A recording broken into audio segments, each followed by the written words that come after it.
వాళ్ళ మన guest interventional cardiologist senior doctor doctor Mukherjee గారు పల్స్ హార్ట్ హాస్పిటల్స్ నుంచి వారితో మాట్లాడదాం. నమస్తే సార్. నమస్తే సార్, జనరల్గా ఓపెన్ హార్ట్ సర్జరీ అన్నా లేదంటే స్టంట్స్ అన్నా కూడా చాలామందికి భయం, అయ్యో నాకు ఈ ఏజ్లోనే అంటే వేసుకోవాలంటే అయిపోయిందా లైఫ్ అనిపిస్తూ ఉంటుంది. సో ఈ రెండు కాకుండా ఇంకేమన్నా ఆల్టర్నేటివ్ ఆప్షన్స్ ఉన్నాయా సార్? అదేవిధంగా గుండె జబ్బులకి ఈ రెండు కాకుండా ఇంకేమన్నా ట్రీట్మెంట్, లైఫ్ స్టైల్ చేంజ్ కానీ ఇంకేమన్నా మెడిసిన్ కానీ ఉంటుందా? అసలు గుండె జబ్బు ఏ స్థాయిలో ఉంది, ఏ స్టేజ్లో ఉంది తెలుసుకుంటే దానికి అసలు ఏం చేయాలి అనేది మనకు అర్థమవుతుంది. అసలు గుండె జబ్బులో మనం ఇప్పుడు మాట్లాడుతుంది గుండె రక్తనాళాల జబ్బు గురించి, అంటే కర్నరీ ఆర్టరీ డిసీజ్ అంటారు. దీంట్లోపల 3 ప్రధానమైన గుండెకి రక్తనాళాలు ఉంటాయి. ఆ రక్తనాళాల్లో ఏమన్నా బ్లాక్స్ ఉంటే దానివల్ల హార్ట్ అటాక్ వచ్చే అవకాశం ఉంటుంది. కాబట్టి వాటిని ట్రీట్ చేయడం అనేది జరుగుతుంటుంది. సో ఇప్పుడు ఆ రక్తనాళాలు 3 రక్తనాళాల్లో ఏ రక్తనాళంలో ఎంత బ్లాక్ ఉంది అనే దాన్ని బట్టి మనం ట్రీట్మెంట్ డిసైడ్ చేస్తాం. ఇప్పుడు ఫర్ ఎగ్జాంపుల్ ఏదైనా రక్తనాళంలో లేకపోతే అన్ని రక్తనాళాల్లోనూ 70% కన్నా తక్కువ బ్లాక్స్ ఉన్నట్లయితే దానికి స్టెంట్ అవసరం లేదు, బైపాస్ అవసరం లేదు, మెడిసిన్స్ తోనే మేనేజ్ చేయొచ్చు. But at the same time medicines curative అని కాదు. మెడిసిన్స్ వాడితే ఆ బ్లాక్స్ 70% తక్కువ ఉన్నవి కరిగిపోతాయని కాదు. మనకేమవుతుందంటే తక్కువ శాతం బ్లాక్స్ ఉన్నవి ఏంటంటే మెడిసిన్స్ తో స్టెబిలైజ్ అయితే చాలు. అంటే అది ప్రోగ్రెస్ కాకుండా అంతకన్నా పెరగకుండా ఉండి వాటిపైన క్లాట్స్ ఫామ్ కాకుండా ఉంటే కనుక మనకి హార్ట్ అటాక్లు వచ్చే అవకాశం తగ్గుతుంది. సో దాని లక్ష్యంతో మనం ఏం చేస్తామంటే మనకి ఇమీడియట్ గా ఆ బ్లడ్ థిన్నర్స్ కానివ్వండి, లేకపోతే కొలెస్ట్రాల్కి సంబంధించిన మెడిసిన్స్ కానివ్వండి, ఈ మెడిసిన్స్ మనం వాడుకోవటం ద్వారా అది ప్రోగ్రెస్ కాకుండా మనం చూడగలుగుతాం. అయితే ఏదైనా ఒక రక్తనాళంలో 70% కన్నా ఎక్కువ బ్లాక్ ఉందనుకోండి, అలా ఉన్నప్పుడు మాత్రం వాళ్ళకి మనం స్టెంట్ వేయటం అనేది జరుగుతుంటుంది. 3 రక్తనాళాల్లో 2 రక్తనాళాల్లో బ్లాక్స్ ఉన్నప్పటికీ కూడా స్టెంట్స్ వేస్తాం. బట్ 3 రక్తనాళాల్లో బ్లాక్స్ ఉన్నా, కొన్ని రకాల లెఫ్ట్ మెయిన్ అని కానీ, కొన్ని రకాల క్రానిక్ టోటల్ అక్లూజన్స్ అని కానీ ఇలాంటివి ఉన్నప్పుడు కూడా మనం బైపాస్ని సజెస్ట్ చేస్తాం. సో ఫస్ట్ మన పర్సంటేజ్ ఆఫ్ బ్లాక్స్ గురించి, తర్వాత మనకి ఎక్కడెక్కడ ఉన్నాయి, అవి ఎన్ని రక్తనాళాల్లో బ్లాక్స్ ఉన్నాయి అన్న దాన్ని బట్టి. ఫర్ ఎగ్జాంపుల్ ఇప్పుడు 3 బ్లాక్స్ ఉన్నాయి, 3 90% వరకు బ్లాక్స్ ఉన్నాయి, బట్ కొమ్మల్లో ఉన్నాయి, మెయిన్ రక్తనాళాల్లో లేవనుకోండి, అప్పుడు కూడా మనం మందులు వాడుకోవచ్చు.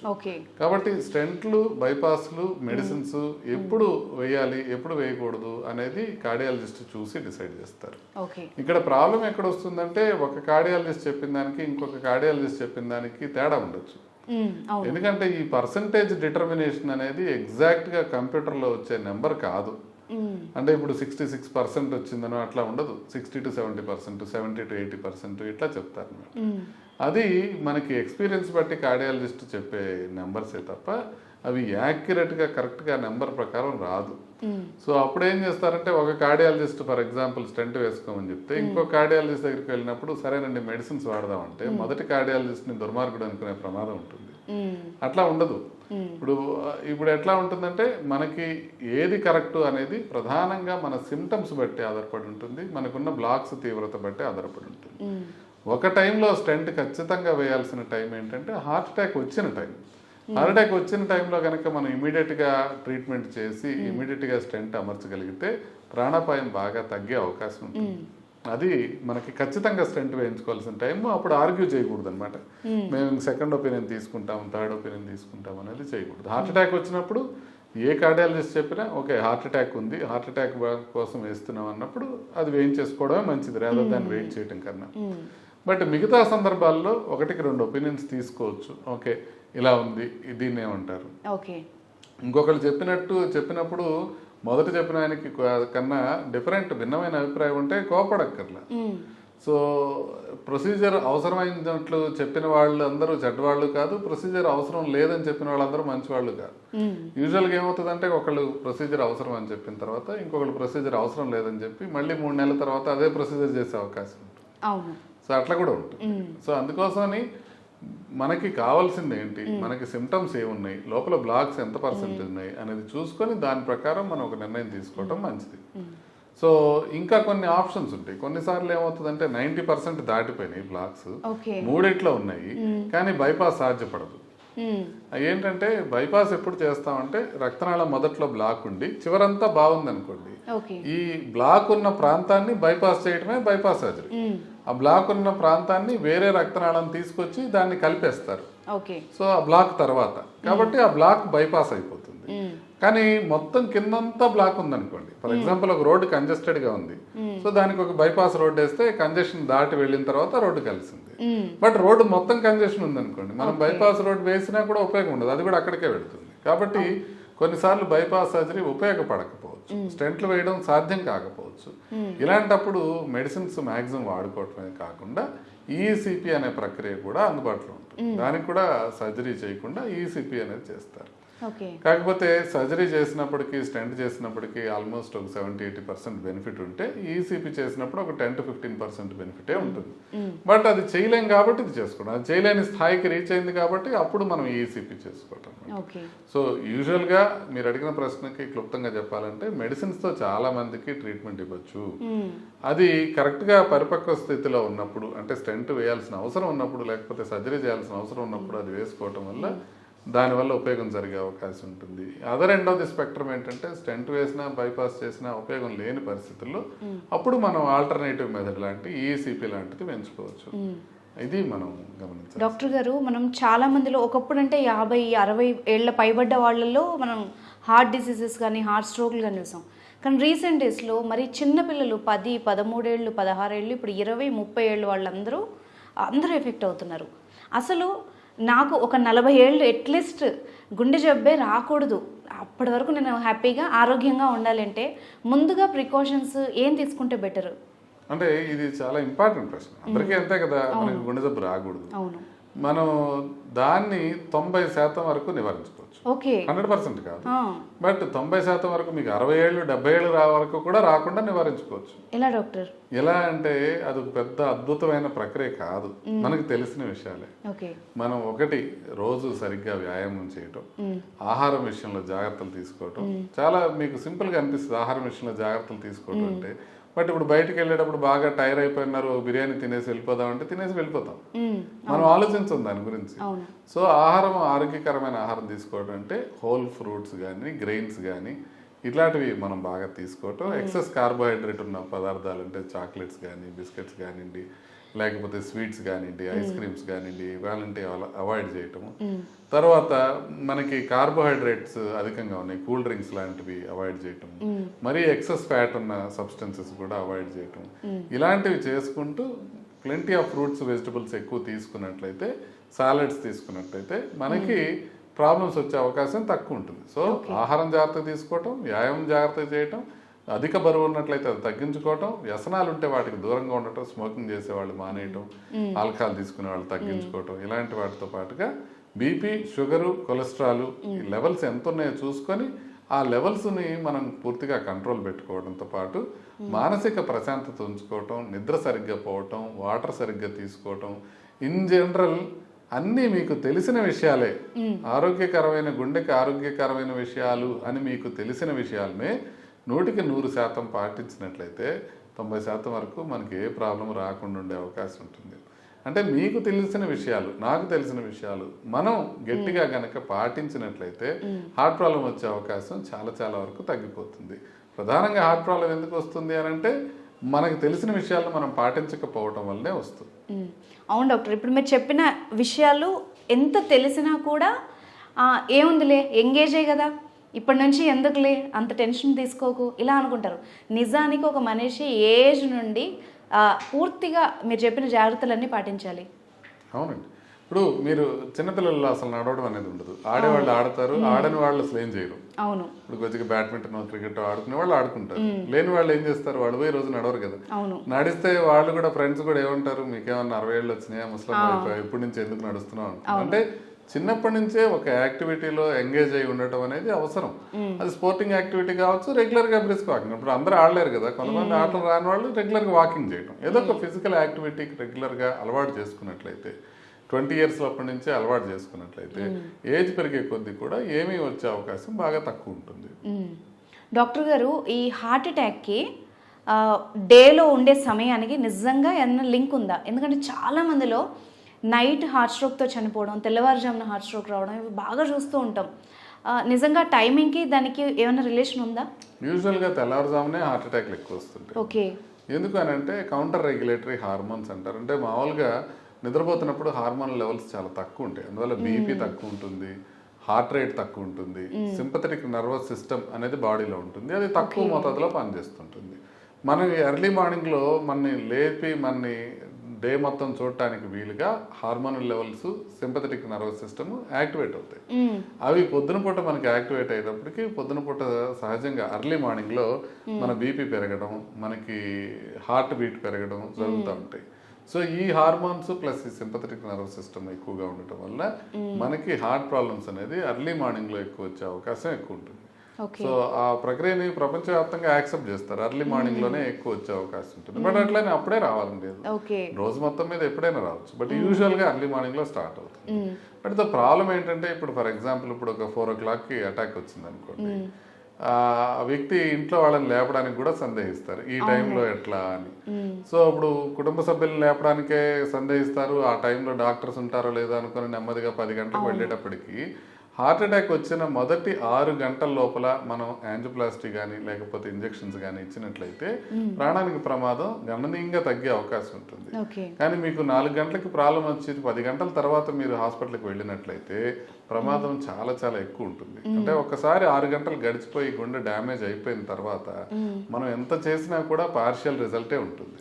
కాబట్టి ఎర్లీగా ఎనీ టైం 2 కావచ్చు, 3 కావచ్చు, 4 కావచ్చు, ఎప్పుడు అటాక్ వస్తే అప్పుడు ఇమీడియట్ గా హాస్పిటల్ చేరుకోవడం అనేది చాలా ఇంపార్టెంట్. అంటే ఖచ్చితంగా గుర్తుపట్టడానికి ఇవి పర్టికులర్ లక్షణాలు అని ముందే ఇన్ని అవర్స్ ముందని ఏమన్నా తెలుస్తుందా డాక్టర్? ముందుగా తెలియదు, వచ్చిన రాగానే తెలుస్తుంది. ఎట్లాగా గుండెకి నొప్పి ఛాతీకి మధ్య భాగంలో ఉంటుంది, వేలుతో చూపించలేని విధంగా గుండె ఛాతీ మొత్తం వ్యాపిస్తుంది. అది గుచ్చినట్టుగా కాకుండా బరువుగా గానీ, నొప్పిగా గానీ, మంటగా గానీ, నొక్కినట్టుగా గానీ ఉంటుంది. సో అది నడిస్తే 2 అడుగులు నడిస్తే ఎక్కువ అవుతుంటుంది, లేకపోతే తగ్గుతూ ఉంటుంది. దాంతో పాటుగా ఆయాసం రావటం కానివ్వండి, చెమటలు పట్టడం కానివ్వండి, లేకపోతే చేతికి పాకటం కానివ్వండి, బ్యాక్కి వెళ్ళటం కానివ్వండి, 2 దవడలకు రావటం కానివ్వండి, ఇలాంటివి జరుగుతుంటాయి. వీటిల్లో మనకి ముఖ్యంగా మనం తెలుసుకోవాల్సింది ఏంటంటే మనకి ఛాతీ మొత్తం రావడం. మనకి చివరికి ఏం గుర్తుంటుంది అంటే మీకు ఇంటికి వెళ్ళిన తర్వాత చెమట పడితే ఇది అని, ఎక్కడ నొప్పి వచ్చి చెమట పట్టినా భయపడతారు. అట్లా కాదు, ఛాతీకి మధ్య భాగంలో రావటం, అది వేలుతో చూపించలేని విధంగా మొత్తం రావటం, అది బరువుగా కానీ, నొప్పిగా కానీ, లేకపోతే పట్టుకున్నట్టుగా కానీ, మంటగా కానీ, గుచ్చినట్టుగా కాదు అలా ఉండటం, తర్వాత నడిస్తే ఎక్కువయ్యి ఆగిపోతే తగ్గిపోవడం. వీటితో పాటుగా మీకు చేతికి లాగటం కానీ, దవడలకు రావటం కానివ్వండి, వెనక్కి వెళ్ళటం కానివ్వండి, స్వెట్టింగ్ రావటం కానివ్వండి, ఆయాసం రావటం కానివ్వండి, ఈ లక్షణాలు కూడా దోహదపడతాయి. సో ప్రధానంగా మనం తెలుసుకోవాల్సింది ఏంటంటే ఎప్పుడు కూడా మనకి రిస్క్ ఫ్యాక్టర్స్ కనుక్కున్నట్లయితే, అంటే బీపీ ఉంది, షుగర్ ఉంది, కొలెస్ట్రాల్ ఉంది, స్మోకింగ్ చేస్తున్నారు, అట్లా రిస్క్ ఫ్యాక్టర్స్ ఉన్న వాళ్ళు ఏ రకమైన నొప్పి వచ్చినా తీవ్రంగా వస్తే ఇమీడియట్గా హాస్పిటల్కి వెళ్ళి గుండెకి సంబంధించిన టెస్ట్ చేసుకోవాలి. అదే రిస్క్ ఫ్యాక్టర్స్ లేకుండా ఇప్పుడు మీకు బీపీ లేదు, షుగర్ లేదు, ఒక 22 year old అమ్మాయి ఉందనుకోండి, తనకు కొంచెం గుచ్చుకున్నట్టు నొప్పి వస్తే ఏం భయపడాల్సిన అవసరం లేదు, మరుసటి రోజు పొద్దున హ్యాపీగా వెళ్ళొచ్చు. సో ఆ డిస్టింక్షన్ మనం గుర్తించాల్సిన అవసరం ఉంటుంది. People with risk factors any time problem వచ్చినా కూడా హాస్పిటల్కి రష్ అయిపోవడం మంచిది. నేను చెప్పినట్టు తీవ్రంగా హార్ట్ ప్రాబ్లం లాగా పెయిన్ వచ్చినట్లయితే ఇమీడియట్గా వెళ్ళిపోవడం మంచిది. డాక్టర్ గారు, మనము ఇప్పుడు ఈ మధ్యకాలంలో మార్కెట్లో చూస్తున్నాం, చాలా రకాల ఆయిల్స్ డిఫరెంట్గా తింటున్నారు, అండ్ జంక్ ఫుడ్ తింటున్నారు, మయోనీస్తో సహా, అంటే చీజ్ కానీ, నెయ్యి కానీ, ఏదైనా అన్నీ తింటున్నారు. నిజంగా ఇవి గుండెకి మేలు చేస్తాయా? నెయ్యి కూడా ఏ విధంగా మంచిది, లేకపోతే ఏ విధంగా గుండె జబ్బులు ఉన్న వాళ్ళు తినొచ్చా? నెయ్యి గురించి కొంచెం కాంట్రవర్షియల్ టాపిక్. ఇప్పుడు అందరూ కొత్తగా న్యూట్రిషనిస్టులు కావచ్చు, లేకపోతే డాక్టర్స్ కూడా, కొంతమంది కార్డియాలజిస్టులు కూడా నెయ్యి ఎక్కువ తినమని చెప్తూ ఉన్నారు. అయితే నెయ్యి గురించి పరిశోధనలు మొత్తం మనం స్టడీ చేస్తే 1-2 ఆయుర్వేదిక్ జర్నలిస్టులో తప్పితే ఎక్కడ మేజర్ స్టడీ లేదు. ఎందుకంటే వెస్ట్రన్ వరల్డ్లో నెయ్యి వాడటం అనేది ఉండదు. వాళ్ళు క్లారిఫైడ్ బటర్ అంటారు, ఘీ అనే మాటే ఉండదు వాళ్ళకి, ఘీ వాడరు వాళ్ళు ఆహారం ప్రిపరేషన్లో, మనం ఎక్కువ వాడుతున్నాం. అయితే ఈ ఘీ అనేది ఏంటి? ఘీ అనేది ఒక సాచురేటెడ్ ఫ్యాట్. దాంట్లో సాచురేటెడ్ ఫ్యాట్ ఉండటం వలన మనం ఇన్ జనరల్ సాచురేటెడ్ ఫ్యాట్స్ మరీ ఎక్కువ తినడం మంచిది కాదు అని చెప్తాం. అయితే నెయ్యి వాడటం వల్ల మనకి బెనిఫిట్స్ వస్తాయి అనేది ఎక్కడా కంక్లూజివ్గా ప్రూవెన్ కాలేదు. బట్ అట్లని నెయ్యి గురించి బాగా బ్యాడ్గా, అంటే నెయ్యి వాడటం వల్ల ప్రమాదం జరిగే అవకాశం ఉంది అనేది కూడా ఎక్కడా పరిశోధనలో రాలేదు.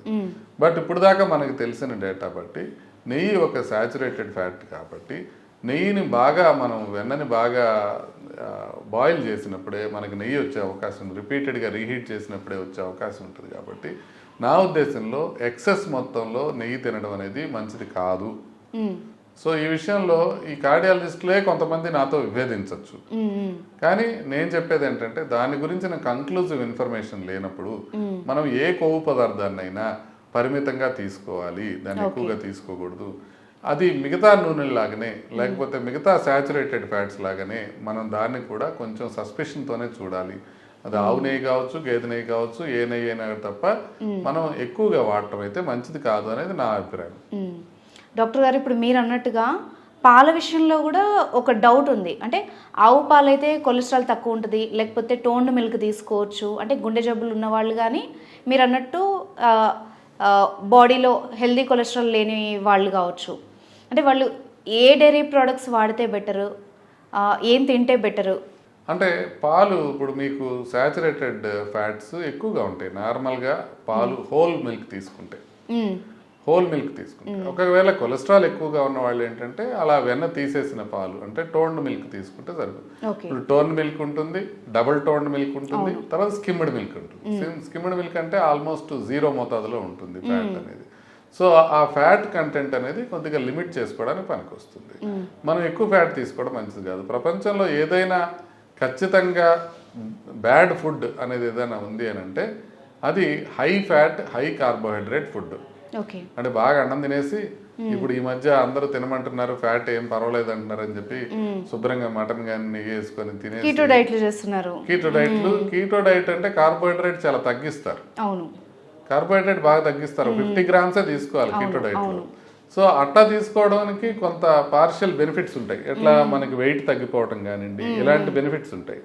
లాంగ్ రన్ లో కీటో డైట్ తో కొంత మేరకు ప్రమాదం జరిగే అవకాశం ఉంటుంది అనేది కొన్ని స్టడీస్ చెప్తున్నాయి. ప్యూర్ స్టడీ లాంటి స్టడీస్ కొంతవరకు చెప్తున్నాయి. కాకపోతే మనకి ఇంకా తెలియదు కీటో డైట్ తో లాంగ్ టర్మ్ లో ఏ రకంగా వస్తుందని. కాకపోతే షార్ట్ టర్మ్ లో వెయిట్ లాస్ కు మాత్రం కీటో డైట్ పనికి వస్తుందని అయితే క్లియర్ గా తెలుస్తుంది వేరే స్టడీస్ లో. కాబట్టి కీటో డైట్ లో కొంచెం మనం మాడిఫై చేసేది ఏంటంటే కార్బోహైడ్రేట్ అంతా తగ్గించేసి ఫ్యాట్ తింటుంటారు. ఇప్పుడు ఎప్పుడైతే ఫ్యాట్ మనది మంచిదే, ఫ్యాట్ తోనే మనం కరగదీయాలి అనే మాటలు వస్తున్నాయో, ఈ కీటో డైట్ చెయ్యని వాళ్ళు నార్మల్ గా అన్నం తినేసి దాంతో పాటుగా ఈ ఫ్యాట్స్ కూడా ఎక్కువ తీసుకుంటే అది వరస్ట్ పాసిబుల్ డైట్ అయిపోతుంది. ఇది మనం క్లియర్ గా చెప్పాల్సిన అవసరం. ఇప్పుడు కీటో డైట్ లో మనకి కొబ్బరి నూనె కానివ్వండి, లేకపోతే నెయ్యి కానివ్వండి, లేకపోతే అన్ని ఫ్యాట్స్, వెన్న కావచ్చు, మీగడ కావచ్చు, ఇట్లాంటివన్నీ తినమని చెప్తారు. రెడ్ మీట్ కూడా తినమని చెప్తారు. సో ఇది కీటో డైట్.